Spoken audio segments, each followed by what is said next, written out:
So nuclear waste is unusable radioactive waste from nuclear reactors, basically the byproducts of nuclear fission used in power generation.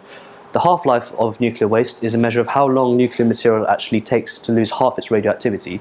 So for instance, the reason why uranium is so dangerous is that its half-life is measured in millions of years. So that means you could have a material that's quite radioactive for quite a long time and can cause cancer for potentially millions of years as well.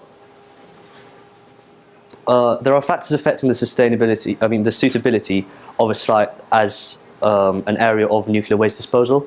So you've got a selection of factors that need to be looked at. For instance, technology.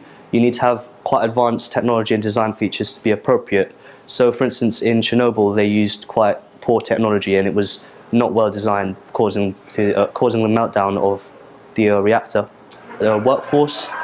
A lot of new jobs will be created, and this will reduce unemployment in the area. So for instance, the Cumbrian economy is heavily reliant on jobs in the nuclear power industry. Construction site also has to be taken into consideration. For instance, there'll be a lot of noise disruption, and there's obviously a lot of safety concerns in the area. For instance, an increased risk of leukemia or contamination of water supplies with radioactive material.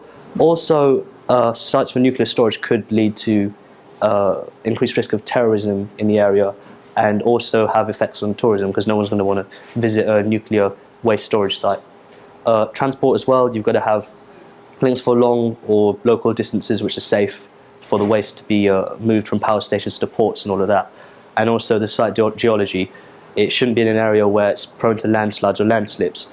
Otherwise then the disposal area could crack and then break and leak radioactive waste into the groundwater supplies. Also you have problems for local farmers. So are the crops going to be safe to consume in the area, or are the animals going to pass any radioactive material into the food chain?